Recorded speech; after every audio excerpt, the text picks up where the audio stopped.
Let's begin. Number 8. Operation Spring Awakening.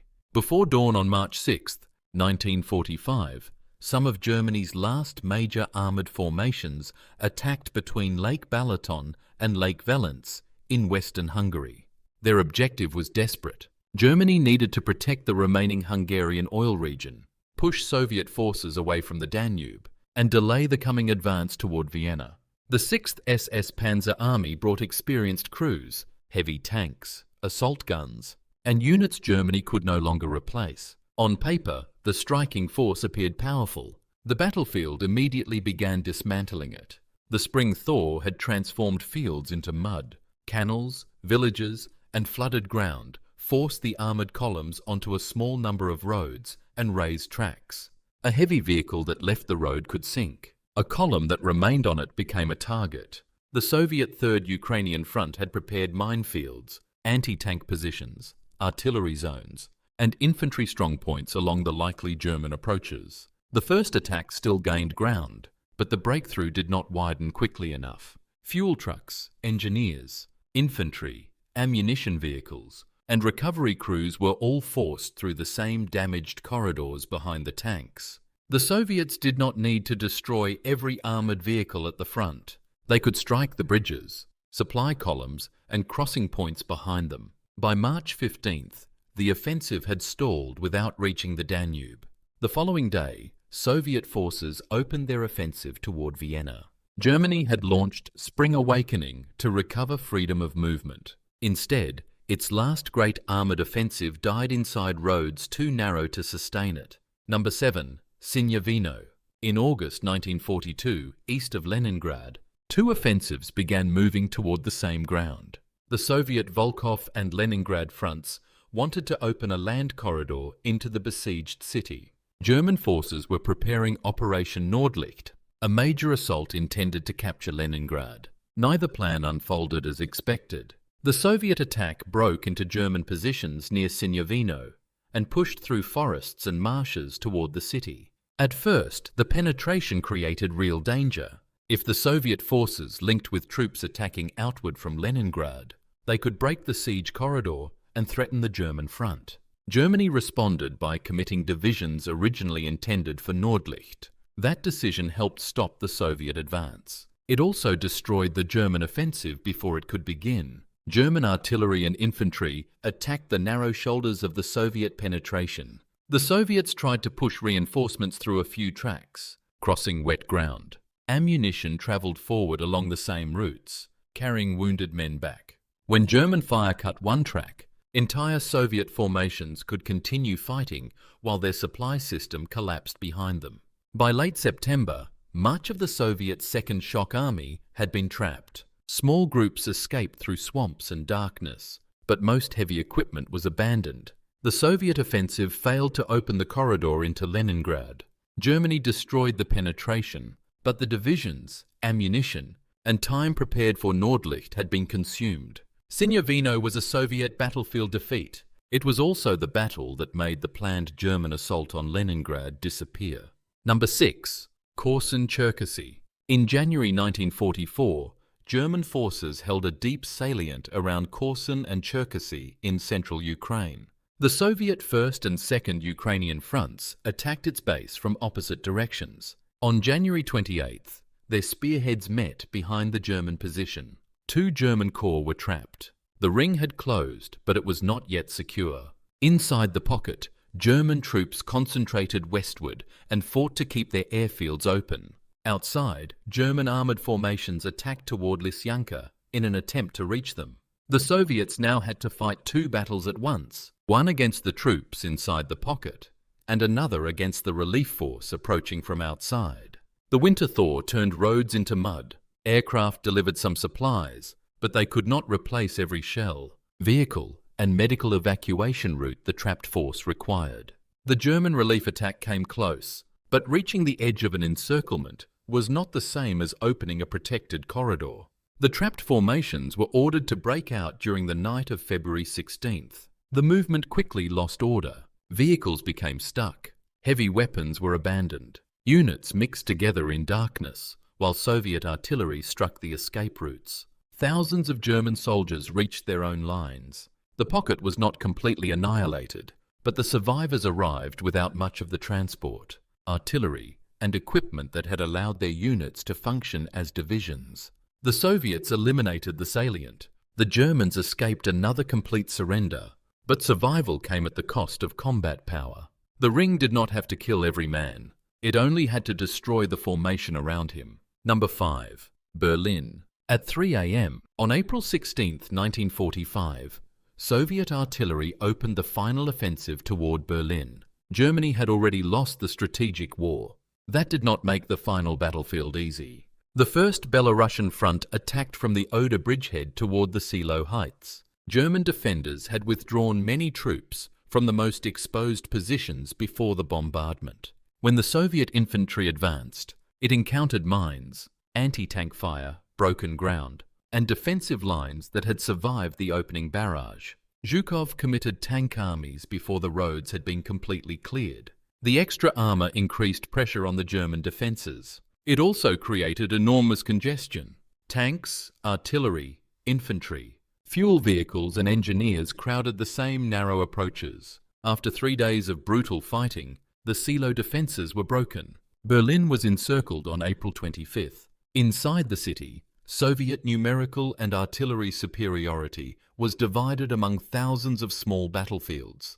Tanks needed infantry protection. Infantry needed artillery to suppress buildings. Artillery created rubble that blocked the same streets Soviet vehicles needed to use. German defenders included regular soldiers, Waffen-SS units, police, Volkssturm, and Hitler Youth. Their resistance could no longer change the outcome. It could only increase the cost. Berlin surrendered on May 2nd.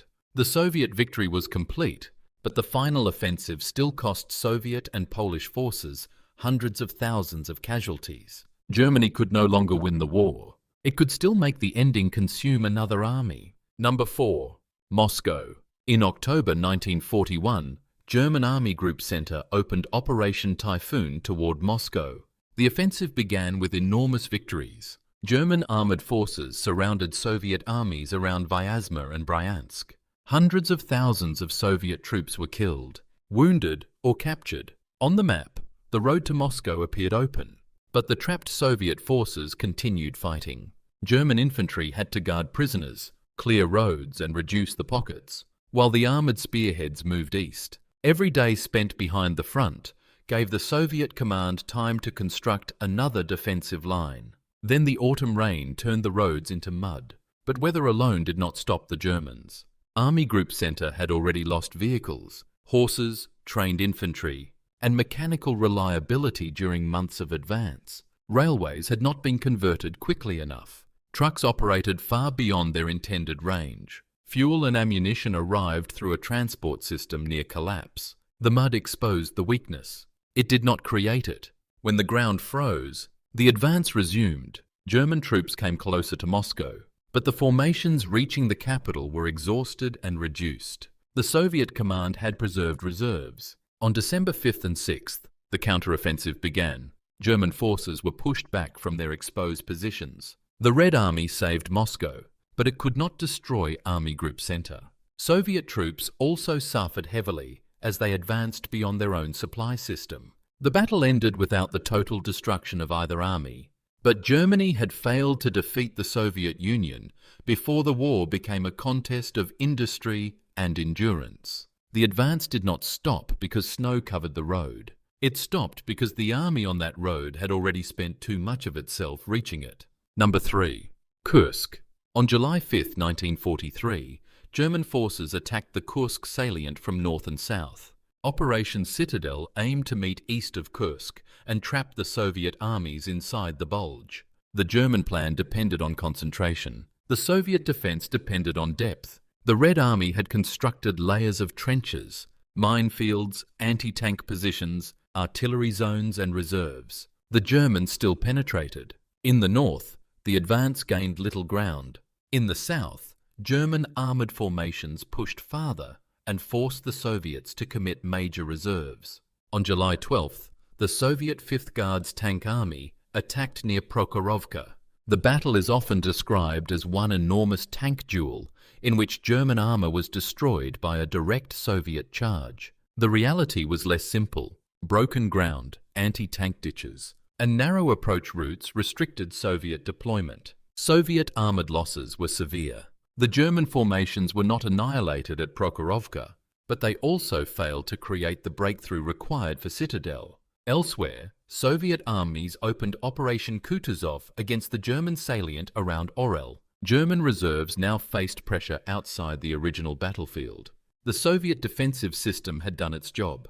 It did not stop every tank at the first trench. It slowed the attack, damaged the leading units, revealed the main direction, and created time for reserves. Then the Red Army moved on to the offensive. Germany entered Kursk, trying to regain the initiative. By August, the front was moving west. Kursk did not eliminate German tactical skill. It created a battlefield where tactical victories could no longer reverse strategic defeat. Number 2. Operation Mars. On November 25, 1942, Soviet armies attacked the German Rzhev salient west of Moscow.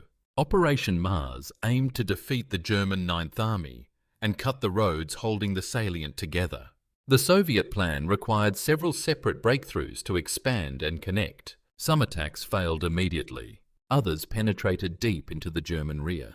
Near Belg and along the Vazuza River, Soviet tanks and cavalry pushed through the front. For a brief period, the offensive appeared to be succeeding. Then the corridors began to narrow.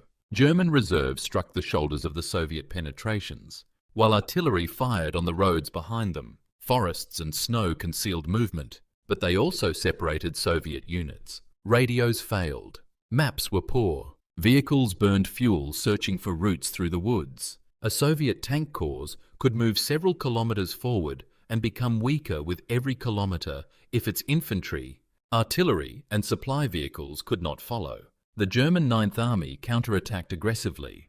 It sealed penetrations, isolated Soviet spearheads, and constructed new lines behind the positions it had lost. The Soviet command committed more reserves. More men and tanks entered the same restricted corridors. Around Belly, Soviet mobile formations were partially surrounded and forced to escape. Operation Mars ended as a major Soviet defeat. Hundreds of thousands of Soviet troops were killed, wounded, or reported missing, and large numbers of tanks were lost or disabled. German losses were far smaller, but the German divisions were also worn down, defending territory that would be abandoned only months later.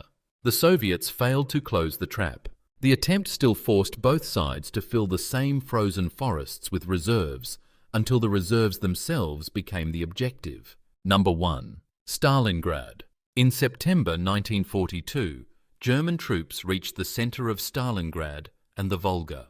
The Sixth Army intended to capture the city, cut river traffic, and protect the northern flank of the German advance toward the Caucasus. The Soviet objective was first to survive. Later, it became something larger. German firepower destroyed much of Stalingrad. The ruins then reduced the value of German maneuver. Factories, railway embankments, cellars, and shattered apartment blocks divided the city into hundreds of small battlefields. Tanks could support infantry. They could not clear every room. The Soviet 62nd Army held narrow strips of ground along the Volga. Reinforcements crossed the river under artillery fire and entered combat almost immediately. By November, German forces controlled most of the city, but the Sixth Army had become fixed inside it. That was the hidden danger. Its northern and southern flanks were held largely by Romanian armies that lacked enough modern anti-tank weapons and mobile reserves to defeat a major Soviet armoured attack. On November 19th, Soviet forces attacked the northern flank. The following day, they attacked from the south. Their objective was no longer another factory. It was the road system behind the entire Sixth Army. The Romanian lines broke. Soviet armoured formations raced through the rear and met near Kalach on November 23rd. More than 200,000 Axis personnel were trapped. The Luftwaffe attempted to supply the pocket by air.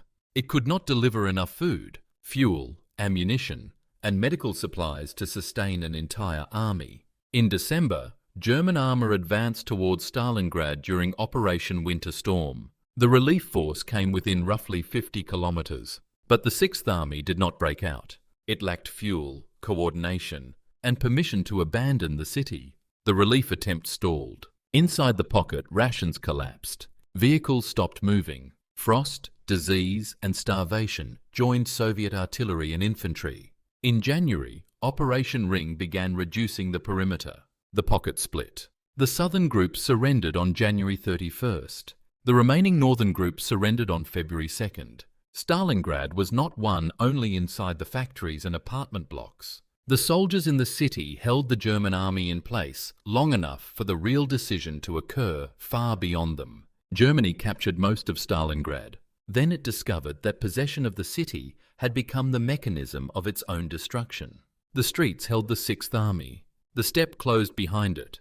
Conclusion. From Moscow to Kursk, and from Korsun to Berlin, the same pattern returned in different forms. An army could break through the first line and lose the roads behind it. It could surround an enemy and exhaust itself holding the ring. It could capture a city and discover that the city had consumed the infantry required for the next objective. These battles were not decided by tanks alone, weather alone, or one commander. They were decided by systems. Factories replaced equipment. Railways moved ammunition. Engineers opened rivers and minefields. Drivers, mechanics, medics, and ordinary soldiers kept formations alive after the original plan had already begun to fail. Germany and the Soviet Union tore each other apart on these battlefields. But Germany had entered the war believing it could destroy an entire state and reorder its people. By the end, every road led in the opposite direction. If you want more carefully researched military history documentaries, subscribe and tell us which Eastern Front campaign should be covered next.